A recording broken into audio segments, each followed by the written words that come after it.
Ladies and gentlemen, welcome once again to the Duval Dive. Of course, I am Kyle Nash, a student of the game. And I'm Travis Holmes with BigCatCountry.com. And you're listening to this thing on the Believe Podcast Network. Travis, we've had many conversations over, it's at least the past year, technically a little bit more because based on, long and the short is this, you've tracked a particular, shall we say, trend in offensive linemen. I mean, listen, over and above this fact, I know Radius is giving us a hard time because we pushed the button a little late saying slow feet don't eat. Don't worry. That kind of conversation for the O-line is coming up, right? You know, and we're seeing already in the comments the bully wrecking ball from Robert Lamberson talking about bully ball in more than one comment. It's almost as if they have some concept of what we might be talking about. Hey, listen, you know, successful thumbnail and production at work. Am I right? No, but all of the above to say this, divers, Travis has been kind of on the, shall we say, scheme of what could be happening with those O-line, moving from one type of blocking to another type of blocking and getting the big bodies in to do it. And as we do oftentimes, Travis, as you have one of your theories, you do board certify yourself among the Duval devout. DG Daniel Griffiths, Action News Jags, dropping in the stats again here with some elements and analytics on what happens with the Jags run block win percentage. This is one of those where I'm seeing the stat live and I'm even a little surprised. Go ahead, I'll hand you the ball here as you explain. I mean, but that's kind of where we start the conversation, is because we know the pass blocking is important, but this team has been heavily focused. I'm talking full speed ahead on removing the stink, like improving the run game, and that's one of the biggest pieces or the biggest segments of stink, quote unquote, that we've seen on the team. So what we're looking at in the 2025 season, we all know the generalized numbers. Hey, they fell off after the bye week. That's the general statement, and you can put the numbers behind it to kind of prove it. Some people say, hey, they have the great run block win percentage. That sounds good. But then every other stat says, nah, bro, that was not it. So, you know, you're talking in rushing yards per game, 115th in the league. You're talking, you know, yards per carry, you're 4 yards a carry, 27th in the league. EPA per rush, which kind of equalizes for the quality of the defenses and the scenarios you're in. You're 19th in the league, 18th in stuff, you know, and run stuff percentage, 26th in success rate, 21st in yards before contact, etc. And again, there are more stats that you can go through to break this down even more. We're not throwing numbers at you, but the gist of it is they weren't better than average. They were more often worse than average, or in some categories, bottom 5th in the league. And they got to improve it.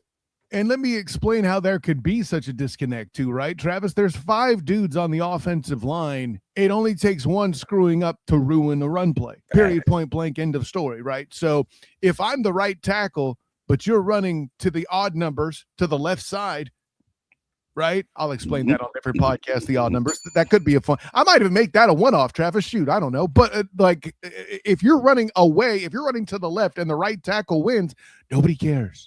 Right. So, and I think that's an element of it too. To be clear, PFF cares. PFF is like the only one that cares. They at least give you a win on the stats, but generally nobody cares. Right. To your point, isn't this a good point? To accomplishing the goal of, you know, successful ground game and being more physical, nobody cares. But yeah, no, I'm glad you said that. That was a good point. It does not impact yard per carry. It does not impact success rate. It does say, hey, I did my job. Unfortunately, the team or the segment that we needed to do their job best did not.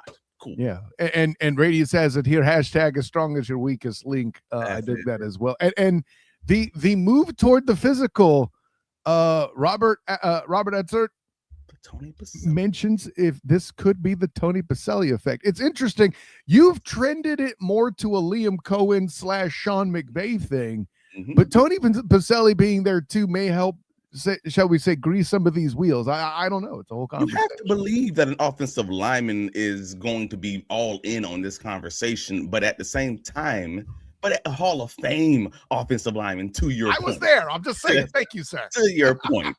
But at the same time, like we talked about with Ben Troop of what the tight ends, because this came up in the tight end conversation, is there are different types of tight ends. There are different types of offensive linemen. Some offensive linemen view other offensive linemen like themselves. No different than John Elway was always looking for players who reminded him of himself, both good and in the bad. So to say the Tony Baselli effect would also be doing a disservice to Liam Cohen and James Gladstone, because Tony could potentially say, yeah, I love this offensive lineman, but I also love this guy because he's more of a zone guy. Whereas James could be in the room saying, no, but we want to be more of a gap scheme. And I'm not saying that is what Tony's saying. I'm just saying, as a theoretical conversation, I don't want to only put it on Tony's plate when it seems clear that scheme-wise, that's what they want it to be, because that's what the Rams are.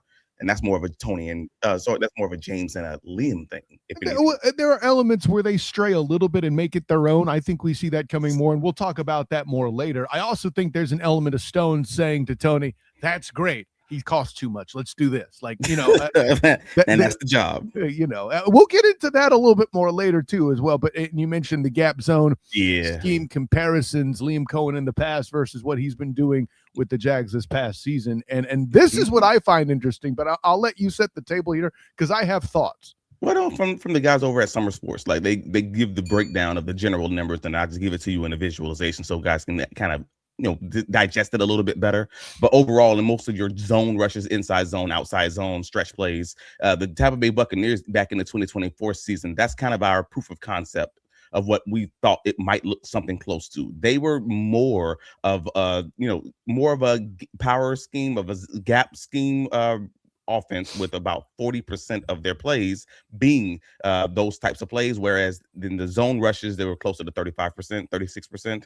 Well, in those zone rushes they were at 3.3 yards per rush, whereas on those gap rushes they were up to 6.3 yards per play. So obviously it was working better for them.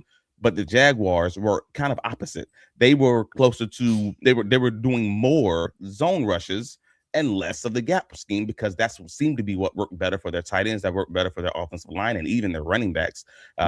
Travis Etienne was closer to that 50-50 split, but they ran better, 4.2 yards per rush in those outside and inside zone rushes, whereas with gap they struggled a little bit more. So with our theory of this is what they want to be more of a gap scheme running team, then we have to start having the conversation where, all right, cool, if that's what they want to be, then who's the best players to do the thing that they say they want to be? Because this is a transitional moment for the Jaguars from my perspective.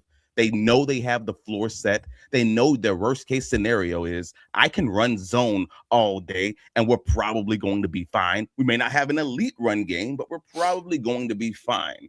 But who are our guys that we may need to slowly move forward to or slowly transition to if this is going to be the run game that we want moving forward into the future? And that just kind of piqued my interest in, like, let's have the conversation of who are the guys for the future, or maybe for now and we just haven't even realized it yet. Yeah, there's a lot of solid, man. There's so much solid in what you said, and this is going to sound like I'm countering you, and I'm really not. Okay, but those numbers that you saw, those comparisons that you saw, I think you're very subtly leaving out a great point you made last year. One you made while I know it was in November because you made it while I was on the cruise over Thanksgiving. But it's the point you made about this team's ability to self-scout. And I think the reason you see the outside runs happening in more volume and greater success, frankly, is coming down to a handful of things I could point out. Jeffrey Simmons, DeForest Buckner, the Texans, the Rams, and the Seahawks. All essential. I just named basically 9 games, and I didn't even utter the word Denver Broncos. Denver Broncos. I think that dictates a lot of the, shall we say, distribution. Also, I think throughout the season, Liam may have realized, or maybe he figured it out early, or maybe he figured it out after Carolina. I don't know exactly. Oh, another name I can add of somebody who's strong in the middle, by the way, on defense. You know, I'm at 10 games now, brother. Know what I'm saying? So, but the punchline's this. I don't disagree. Yeah, again, I don't want, it's going to seem like a counter. I think this is an additional explanation for me. What I think is happening. Yeah, this is for the audience, dude. I'm just saying, we argue like family. It's okay. But all of the above to say, I really feel like this isn't just Liam Cohen saying, I want to do this. I think it's Liam Cohen saying, I want to be able to do many things, including this 13 personnel concept like the rest of the NFL is doing. And this is an augmentation of that outside game so that if defenses are thinking about them everywhere, splits are wider, things adjust, and you could shift to the inside just as quickly as before. So they got dudes that could do both is the short version. Absolutely. And no, you're not wrong. You're absolutely 110% on it because, again, the Rams are the organization, I don't even want to say on crack, but I want to say like they are on 10 doing, they want to run man gap all day and then they can still run inside zone. Whereas the Jaguars and like the Tampa Bay Buccaneers were closer to a 60-40 split where it was still more gap and they still flirted with zone. And then you have the Minnesota Vikings and the Jacksonville Jaguars, which were more zone, and then they flirted with gap. And I think they just want to flip that switch, which means you have to have guys who are more consistently able to bully people, to move dudes to open holes. So and that is where they've been weakest. That's where they've been weakest. True. Yeah. We have a few conversations about a few key offensive linemen that I'm like, ooh, they are struggling because we talked about Brenton Strange struggling in that area. Now we have to talk about the actual guys up front, the 5 guys who matter most. The offensive linemen. But so we can open this bad boy talking about. I was just about to flash the graphic because you were done talking about it. Here you go. Oh, and just as a small throwaway comment, you mentioned all the 10 teams that they had last year. They still have the Cleveland Browns this year. They still got They still got Denver this year on the schedule. They still got New England on the schedule this year. Yeah, they still got guys in the middle. Philadelphia and all the AFC South teams that we're talking about. So they had a chance to make them weaker by getting Jalen Carter, but no, I'm kidding. Oh Jesus. All right. My point is that it don't get easier. But no, if you're looking at the guys over at Pro Football Focus, they give you the best players, worst players from their rating. And I know some of you are rolling your eyes, all him and this PFF stuff. Hey, bro, they give you the zone blocking and the gap blocking separation, and then they give you generalized grades. If you don't believe their grades, that's a different conversation, and I'm here with you. I'm not going to act like they're the Bible, but I think they do reasonably solid works to give you a range of who's elite versus who's struggling. I think that's a reasonable landing point, and the guys in the middle we can have a different conversation about. But at the end of the day, I thought it was great to put in the visualization. The Jacksonville Jaguars' best zone run blocking offensive line based on the PFF 2025 zone run block grades. So we're looking at Cole Van Landen is your top graded offensive tackle overall. He's at 79. You got Emmanuel Pregnon, which is the highest on the team. Again, that's his college rating, 93. Robert Hainsey. I was about to say they asked about that in the comments, whether that's in college and how credible you can make that college grade. And I know that's a different conversation, but I needed to put him in it for having the conversation at least, because again, I'm not looking at the other guys' college grades, and I'm well aware that there is a difference there. At the very least, it shows comfort doing it. Or at least what they might have been thinking about when they got the guy. I think that's at least a solid conversation there to have. Yeah. Then you got Robert Hainsey, 71, as far as your center options, the bucket of guys who can play center. Ezra Cleveland at right guard, which is at 68, and Walker Little at right tackle, which is a 63.6, which is a fascinating conversation in and of itself because he's just slightly above Anton Harrison as far as his zone blocking as a right tackle. And Wyatt Milum's your swing guard, 64.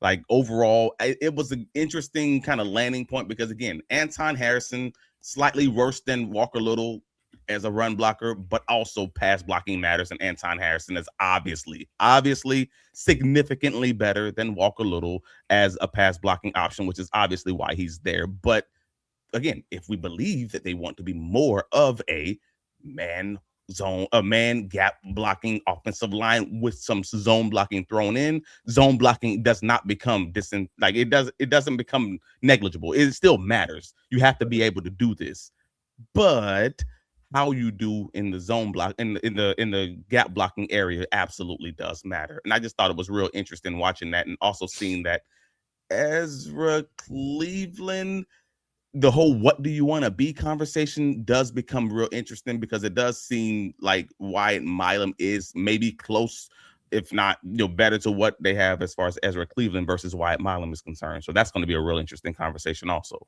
Well, and I will, because there have been several comments about Wyatt Milum's role here, and just as I'll take Roberts here because it's the first one I saw. If Pregnon and Ezra started, let Wyatt take some center snaps. I always said Eagles basically drafted 5 tackles for their O-line. So I don't know about Wyatt Milum at center. I haven't done the research, but that's the only part of this comment I would take out. I would say that Wyatt Milum is going to compete to see if he's good enough to start, because this is in fact a Gladstone Cohen presentation, right?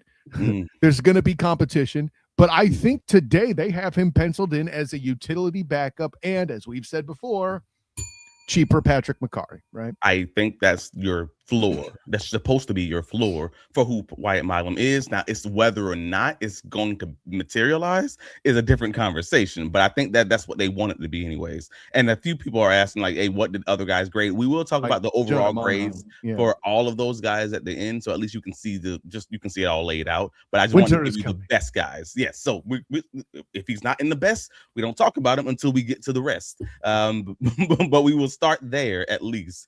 But in having the conversation, so you see, you got your guy Ezra Cleveland, who has a fascinating conversation surrounding him. He just does, because you got Ezra Cleveland. He's one of your best guards as far as that piece is concerned, but he's also going to become more expensive coming soon, because we got the conversation that I talked about over on BigCatCountry.com last week. The Jaguars obviously have the Ezra Cleveland conversation and or decision to make coming soon, because he is on the final year of his contract, on whether or not they're going to extend him with Pregnon, with Milum sitting in the wings there. So we got to figure out, are they going to extend him, or are they going to lean in on this youth group? So let's get into the real conversation that we're here to have, is gap blocking. Who's the best there? Because then there's a different conversation, because there's a name I don't see on that list of guys who did the best, or even the top, let's say 7 on the team in gap blocking. Ezra Cleveland ain't on it. It's like that traveled to Ohio. Oh wait, sorry. Anyway, but the other person that's also low on that list is Anton Harrison. And we didn't. Again, that's the other piece of it. When everybody was like, Anton had such a great season run blocking last year, and I'm like, and I kept saying, no, he was about average. But I think that's great because he was elite as a pass blocker. My immediate knee-jerk reaction is, all right, well, but he's still got to get a little bit bigger, a little bit more of a bully, and start moving people, because they're still going to ask that of him in that 2026 season and moving forward, especially talking about having to pay him sometime soon. But you got Cole Van Lannon as your starting, left tackle, as you're looking at the Jaguars' best gap run blocking line. Emmanuel Pregnon, again, is your starting left guard. So that would seem to be very consistent there. Robert Hainsey, again, as your starting center. But then you got Wyatt Milum, as your starting right guard. And Patrick McCarry, interestingly, at right tackle, because he is 10 points better than Anton Harrison as the run blocker in gap running schemes. So that makes Anton Harrison be your swing tackle and walk a little as your swing guard. And I'm not going to put too much emphasis on the whole swing tackle and swing guard conversation just yet, unless you want to. But the starting lineup for me was a little bit fascinating, because it showed me, like we theorized, hey man, the guys they are bringing in, there feels very clearly that they want to be a gap man, run, bully ball, move these dudes out the way, get out the way, kind of offensive line. And they slowly. That comment you just made is ludicrous, Travis. Anyways, it just shows to me that, all right, cool. This is what they say they want to be, and their actions are backing up who they say they want to be. Let's see if it actually works, and let's give them the time for Wyatt Milum, for Pregnon, and all these guys to actually materialize. And then we'll just have to see what happens at the tackle positions. And I'm going to jump in on this real quick here too. I don't know if you have any way in on this, but I got 2 people asking about UDFAs here. And Garrett DeGiorgio in particular from Radius Social Alky mentions the UCLA tackle himself. I haven't seen enough because I'm not at camp like you are. No pass. And yeah, so there's you're no asking pass. the right question. I didn't pull the numbers as far as that piece is concerned to see Do what it they looks even like. have them? You know, like They probably do. They weren't like small schools guys. well, in that UCLA way. guys should. Yeah, I agree. Yeah, with you. yeah, yeah, And the point was made earlier. Does Jonah Monheim have enough snaps doing a particular thing to make some of these PFF ratings as well? It's a whole thing. We'll get into that more, I'm sure, a little bit later because you have a number of charts here that we're still going to walk through for some edutainment. We still got the conversation to have. So yeah, exactly. So that's definitely there. But again, that's towards when we talk about the other guys. Any other comments you want to hop on before we get to the? And here comes social alky, right? Is it possible to have an O-line versatile enough to run gap and zone? In my opinion, the answer is yes, right? Absolutely. And this all starts. First of all, I'm gonna say something. I haven't come at you as directly with this before. It's more been an explanation, but you want that Mauler at center and this conversation we've had before.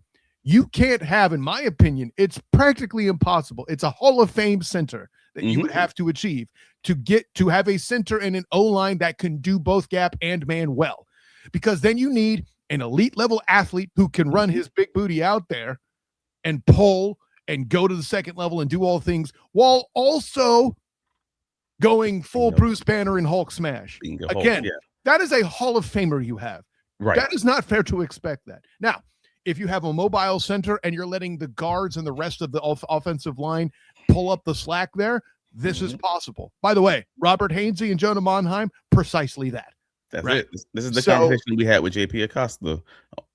This basically laying out exactly that. Normally, you're going to have the four other guys be the maulers, and your inside, your center is going to be the athletic guy who can hold his own. He doesn't have to be a mauler. He just has to be good enough not to be dominated and just to be athletic enough to get in space, and you can figure the rest out around him. And that's the way the Rams work. That's the way the Vikings on some level work. Because again, they did it a little bit less, but most of these teams, there's a few teams who have been around that 50-50 mark. That's not foreign to the league. It's just saying that the Jaguars were one thing religiously. They were a zone team, thick and thin. And now they're slowly trying to transition into being more of, I would say, a mixture. But if that mixture is going to be a mixture, it's going to be 60-40 or 70-30 going towards the gap man kind of conversation, bullying teams, whether being a lineup and try to play a little bit of zone and pass guys off team, which is what they were under Doug Peterson. Unsuccessfully, might I add. Yeah. Well, and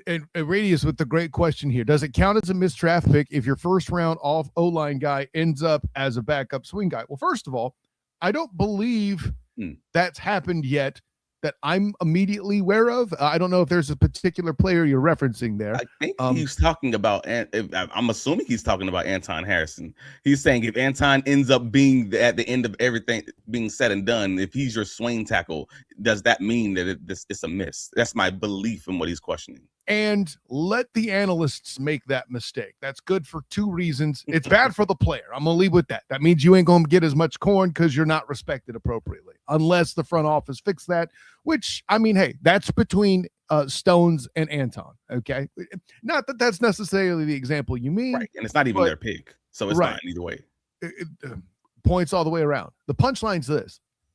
Let them make that mistake. Because if you have a guy that can do that much, that can do everything, and you have him as a backup because, again, you're good at self-scouting, and you have a good reason not to let that secret out there because you don't want other teams considering that in their evaluation. Now that player becomes cheaper, and he's a mauler everywhere you go. If you pay him in the form of incentives and stuff in the back end, that's another question. Again, I need to separate myself from the morality of the fact that this actually hurts the player and nobody else if that actually happens. I'm going to leave with that. But no, it's not. Because what you have is a guy who has a very distinct role and is only not a starter because your team drafted and acquired talent that well on the offensive line. Or is not only not a starter because your team drafted and changed philosophies.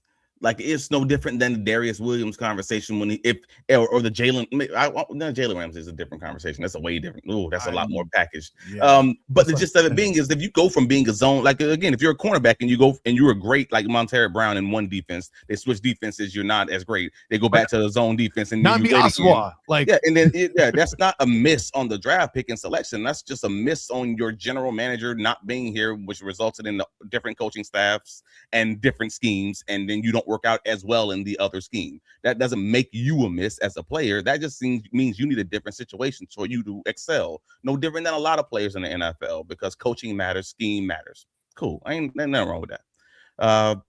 But yeah, so the Ezra Cleveland conversation with the the Patrick McCarry conversation is obviously looming over everything. But a big question that we've gotten throughout a lot of the comments was, hey man, around the ball HQ asked on one of the previous pods, someone like Ezra Cleveland has played well and probably deserves another contract. But then you have Wyatt Milum and Pregnon ready right behind him. And Kyrie Simon in the comments also separately asked, do we think that Emmanuel Pregnon or Wyatt Milum can beat out any of the interior lineman veterans, which includes Ezra Cleveland, but also includes Patrick McCarry. So I felt like that was a reasonable time to kind of have that piece of the conversation.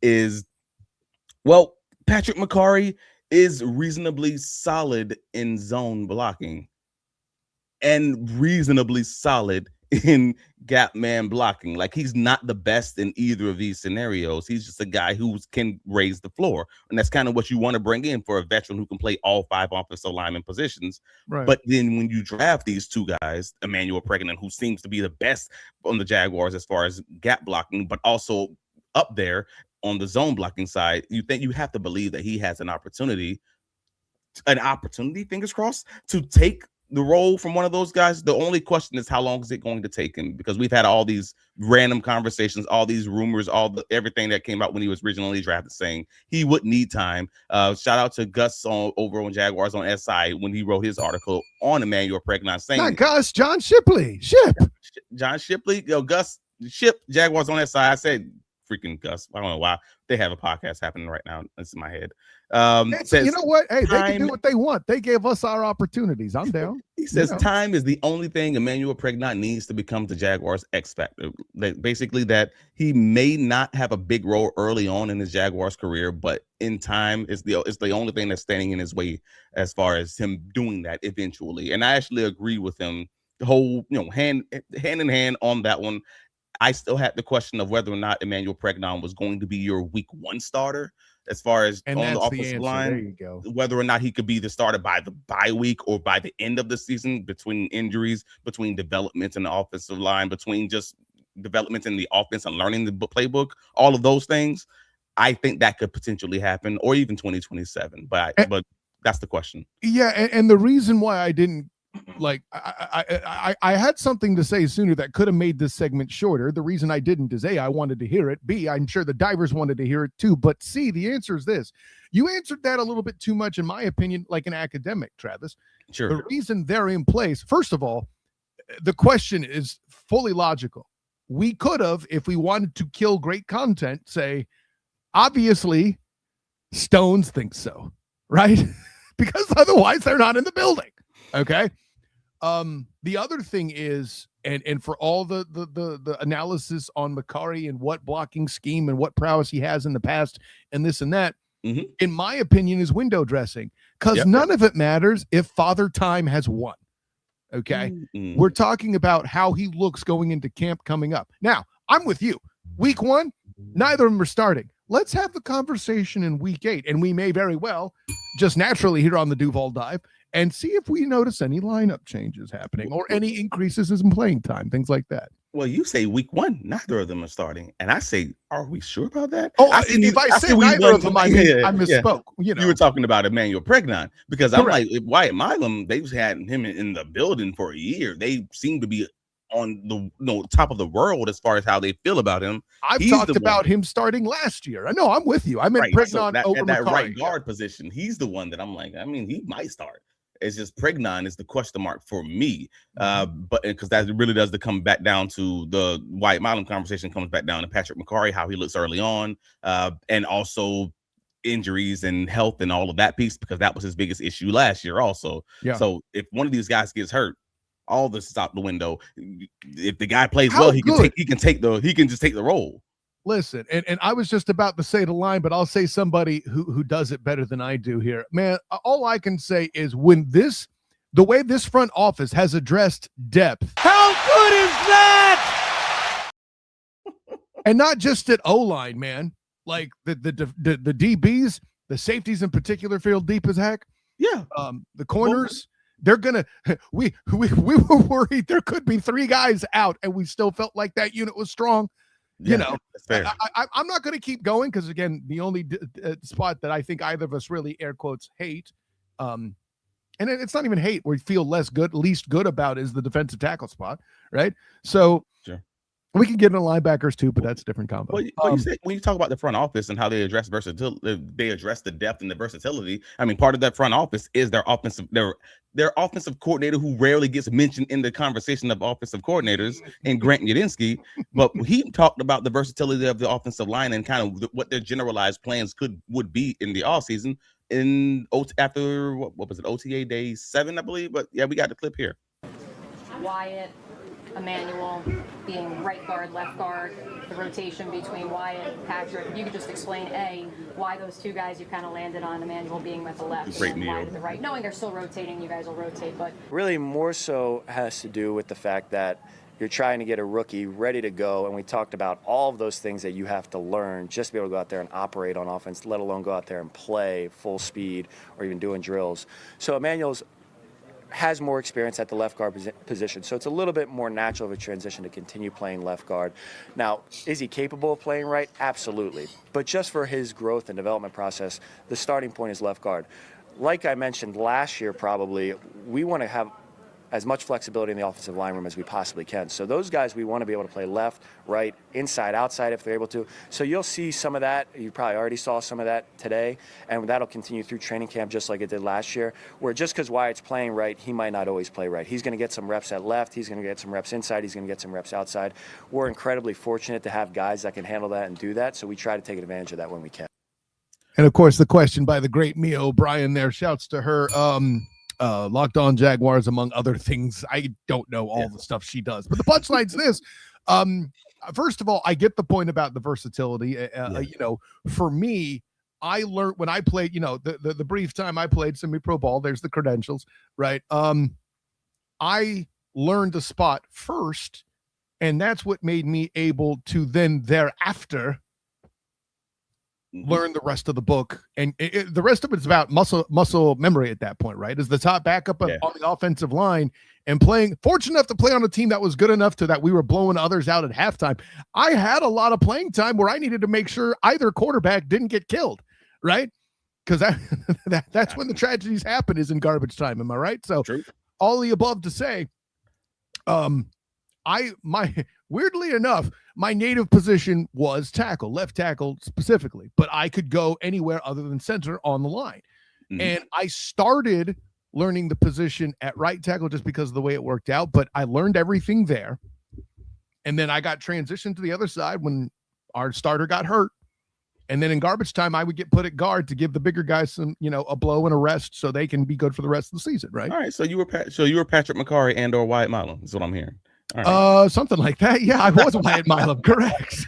So Social Hacker says Kyle was a dancing bear. Hey, listen, I'm one of the more agile 300-pounders you knew in my day 20 years ago, okay? But to Grant's point, I thought that was an interesting conversation because he's obviously pointing out that the Jaguars are starting Emmanuel Pregnon off on the left-hand side for his development. And I want to make sure I put emphasis on that, or capitalization on that, for his development, because folks seem to be of the belief that means that Emmanuel Pregnon is automatically here to replace Ezra Cleveland. That is what he's here for, because he's only at left guard right now, blah, blah, blah.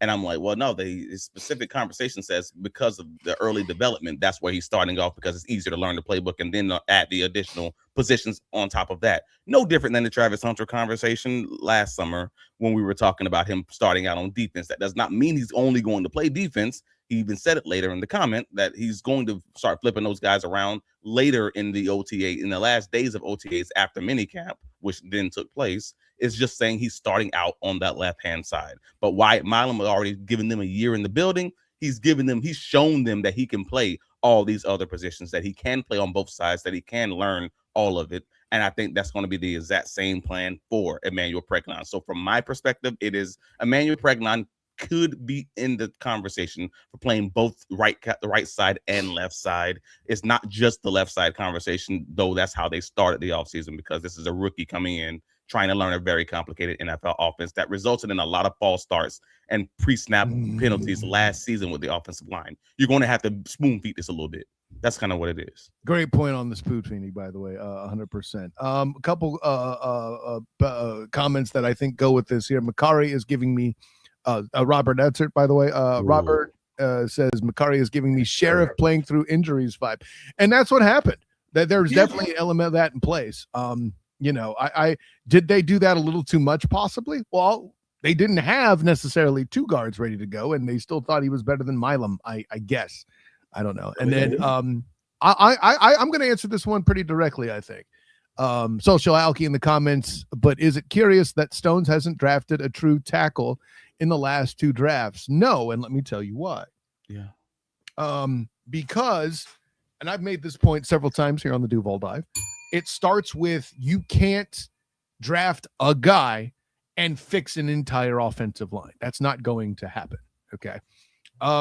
Where the Jaguars were unanimously deemed weak from moment one when Stones and Cohen walked in the building was interior offensive line.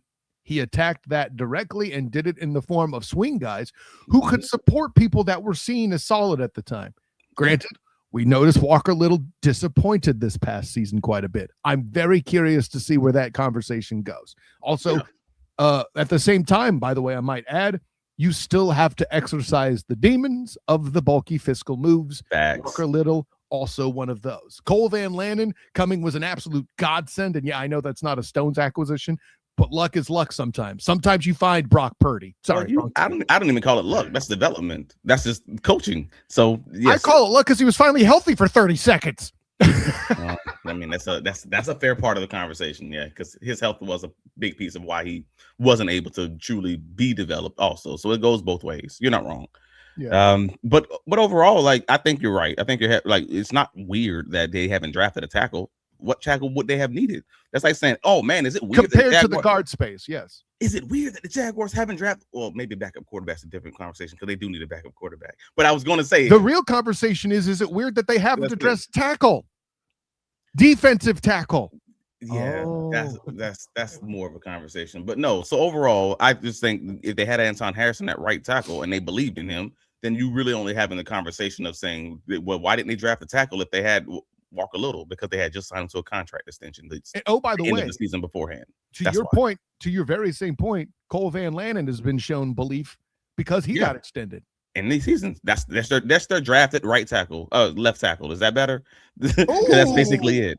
They believed in him and they use resources in him instead of there it is, social. There it is, social. They did draft him. They just did it on the so, great take. So folks asked about the other guys, like what were they looking like? So let's just give them the generalized numbers, man. We talked about Emmanuel Pregnon because he's college. He's the last group. I didn't get the numbers for the undrafted free agent guys, but you were asking about Jonah Monheim, his run blocking as far as zone scheme. He was rated as a 52.9, which would have rated him basically as the second worst on the Jaguars in zone blocking, right in front of only Patrick McCarry. And he was a 62.1, which would have placed him, I believe, third if you're talking gap blocking, right above Anton Harrison, who was at 56, right above Chuma Edoga, who was at 50.5, and that's basically it. And yeah, that's actually, I'm sorry, he was actually right above Ezra Cleveland. Also, my apologies, this is not in order. Who was a 61.4. So overall, that's what you're looking at. Sorted by the overall grade, right? For those that are looking at the graphic here, it's sorted by overall run blocking grade. So people were asking about Jonah. So he was better as a gap blocker, and he still needs more development on the zone side. But again, as a center, What do we talk about? We need the more athletic guys who can move in space, who can, and again, if he can just get the process a little bit better as far as his zone improvement, which they, quote unquote, from my perspective, hope that they do a little bit less of, he probably should be fine from my perspective for Jonah Monheim. Because again, if you're better at if you're better at gap and worse at zone, I think you'll probably be able to survive in this offense moving forward, because I think they're going to do more of the gap man and less of the zone, unless they just trying to do it as a changeup, if that makes sense. So that's that. If you're a pitcher and you got a great fastball, well, then you're gonna probably be all right. I mean, if your curveball and your changeup is a little messed up, that's fine. You're only gonna do it ever so often. You can probably survive and live on being dominant in the one thing. So that's kind of where I put Jonah Monheim. He still needs to develop a little bit as far as his consistency in zone, but I think he'll be all right if he just continues surviving and or dominating in that gap area. For a guy who's a 7-round draft pick heading into year 2, right? That's something I'm seeing that I kind of like. And your point you made about him being better at gap versus zone is fantastic, right? In my opinion, as somebody who, I did zone, but if you're out in space and having to do let's say an edge block on a tackle on a D end who was, because our edges space. Yeah, our edges were really good. I had a lot of problems in practice, but that's what got me better, right? I had trouble getting to the outside. Getting outside a man, running across a man, and then having to turn the block and set an edge. That's the kind of athletic move you've got to do in a man scheme. A man scheme is much harder because you got to run to a guy rather than occupy a space. That's it. And that's why the athleticism is that much more important there. So there you go. And that's it. And just draft. I mean, anybody who's ever had to tackle someone in space knows how difficult that is. Well, having to block someone in space is equally as difficult, because you have to block them in space without holding them and get your hands inside. Like it's a different skill set. Again, if you're in zone, you're passing the guy. I think off, it's an evolution of a blocking skill set. That I mean, to say it's different doesn't give it enough juice, in my opinion. That's fine. That's fine. I'm not an offensive lineman. I just had to play some offense in my time. A little wide receiver. Hey, I've seen you pancake a dude though. That's okay. so to get to the last guy, so we can at least have the final wrap up of why the guys who are maybe starting at least for the moment, is because it's still pending development of some of the other guys in some of the other areas. We just had the Jonah Monheim conversation about he might be great in one area or good in one area, but then struggling in another area, which makes his overall grade seem a little bit lower. Where overall the starting unit looks about how most people would expect it. Like, you got Cole Van Landen as your starting left tackle, who's your highest rated overall run blocker at left tackle, 75. You got Emmanuel Pregnon at left guard. Ezra let's slow down. College Most rating. people, College rating. I know. Fam, Cleveland's starting. We all know that. Well, my point is, Emmanuel Pregnon, if he's able to get on the playbook side, if he's able to kind of figure all of the how to be a professional things out early on, you could absolutely see that without having to project much as him being that starting left guard. And that's the Ezra Cleveland conversation, but that's also a conversation for E-Man on his own. And then you have Robert Hainsey as a starting center. You have Wyatt Milum as your starting right guard, interestingly. And you have Anton Harrison as your starting right tackle, because again, Anton's way stronger in zone, a little bit struggling, just honestly, as far as a gap blocker. But as far as that's concerned, that's your starting five, which you expect to reasonably see, with Walker Little as your swing tackle and Ezra Cleveland as your swing guard. Now, odd men out was interesting because, again, you're talking Jonah Monheim, who we established needs a little bit more development there. That's not shocking. We all saw it, but at the end of the day, he still did show those flashes. And Patrick McCarry, who just struggled in 2025, and you really do hope that was due to injury, and maybe you will see a different version of him. But that's why you have what you have, because some of these guys are better in zone, some of these guys are better in man, but overall their grades generally look about average to better than average, and you're just hoping that if you do merge or flow into being more of a gap man scheme, then that means that some of these guys who actually are good offensive linemen couldn't be out of the door, or could be just taken over by another guy because he's more dominant in that other area, that's just what they want to be. And that's the conversation we kind of wanted to have, at least. Yeah, no, and that's all a good conversation. But the last point I'm going to inject here is that championship teams, and listen, what you're asking for your Jaguars to be, Travis, and rightly so, teams that win playoff games are good at doing more than one thing. Because defenses are going to try, okay, we see you're trying to run a gap scheme, we're going to take that away. And they come out and run zone. They move some dudes around and all that. The only thing you need to hope for is that if the defense sees you moving and you want to throw a psych, we're doing gap with, we're doing a zone with Jonah Monheim, or we're doing something that looks less comfortable. We're a defensive front, and we love penetrating the gaps, and we know you love the running gap scheme, so we're going to just do that and just take away every gap all game. And and we want to counter by saying, that's fine, we'll run some outside zone, and we'll just double team you guys and get you out of that. Cool. And have enough versatility in your front, which I think this group has, to where if we have the zone blocking guys out there, we can still do man gap runs if we need to fool people. As well. That's what I want. We can pin and pull and all of that stuff, and we can still be fine. We can still do the counters or the traps or whatever else. Like, there's so many different run scheme varieties that teams can throw at you to kind of just slow you down in you trying to counter what they're doing well. And this is the key to concentrating so hard on running the ball, because if you can't run it, the opponent knows you have to throw it, and then that's how Trevor Lawrence gets hurt. And you're in a dang, I ain't want to take it to that level, but but you could. No one's gonna forget it now, are they? Okay. So, I mean, again, that is putting a lot of faith on Emmanuel Pregnon's game, his college game, and everything else. But that's what the draft is. It's going to be a little bit of projection, but also it's going to be a lot of the same conversation that I had about Nate Brokature on Wednesday's pod. It's the same conversation I'll have today about Emmanuel Pregnon and today. Like, they are telling these guys, we don't want you to be anything more than what we saw on film. We ain't asking you to be better than this. Like, we hope you can be better than this, because that means you're going to be an all-pro, a Pro Bowl, or whatever it is. But we're asking you to be what you were in college. And if you can do that, we're going to be all right. Well, Emmanuel Pregnon, that's what Storm the Desert says. We always said we wanted a mauler in the run game. Pregnon is that. And that's what they're asking them to be. So if they do run a lot of zone all of a sudden in 2026, well, then Emmanuel Pregnon might not be as dominant as we saw in his college film. He still was solid in zone, but he just may not be as dominant because you're putting him into scenarios that don't accentuate his dominance. Like, but if you're going to run more gap, then you're going to have an opportunity to put that man on the middle of the screen in the locker room, where everybody's gonna be like, put this dude, give me the clicker, put this dude on. Y'all see this? Y'all see what he just did to that dude? That man has a family. Like, that's what you want to see, but that's going to include them leading this offense into something that works better for him, which may not be good for some of the other guys. So that's going to be real interesting to see who those top 5 are.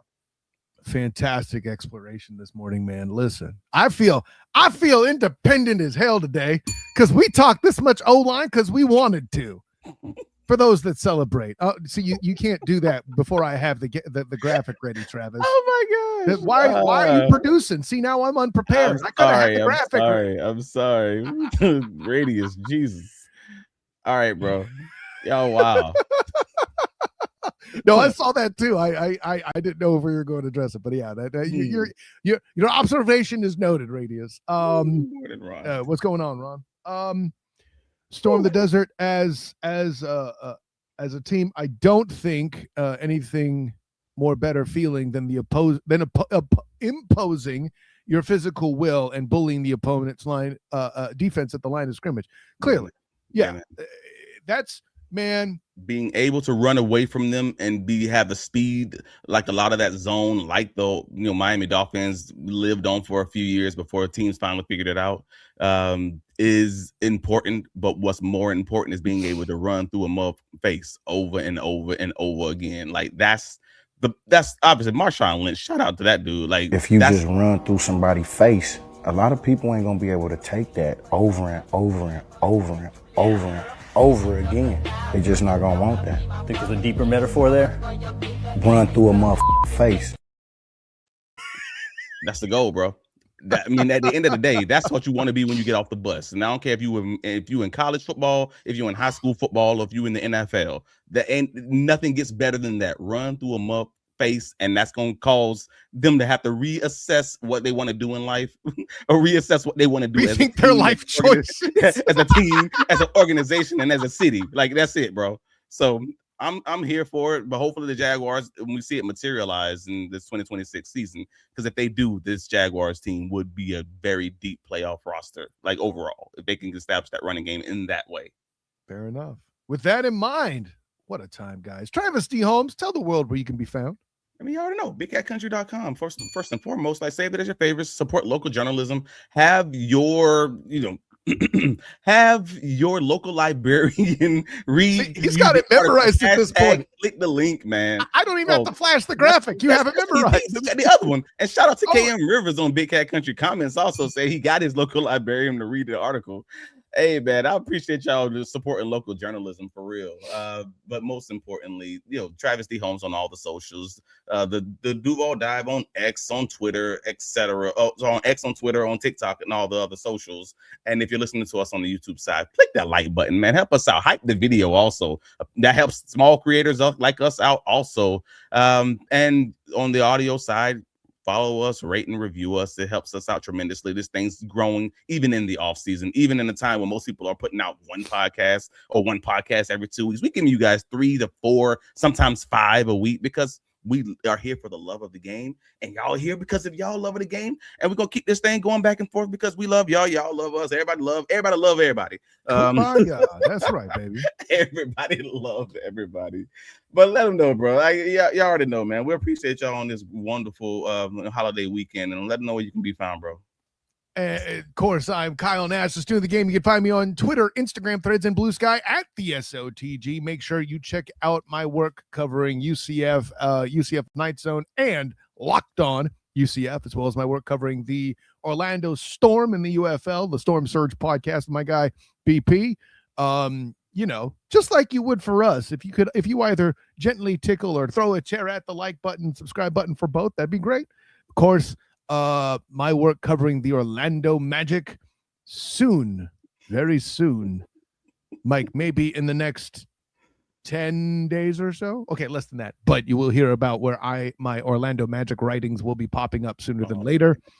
And with that in mind, for my personal champion, Travis T. Holmes, for you divers, electric in the comments today. You know what? I could tell that some of y'all out there off of work because you got some energy this morning, having that day off here, spending some of it with us. Thankful for that. And with that in mind, until next time, everyone, everybody love everybody. Class dismissed.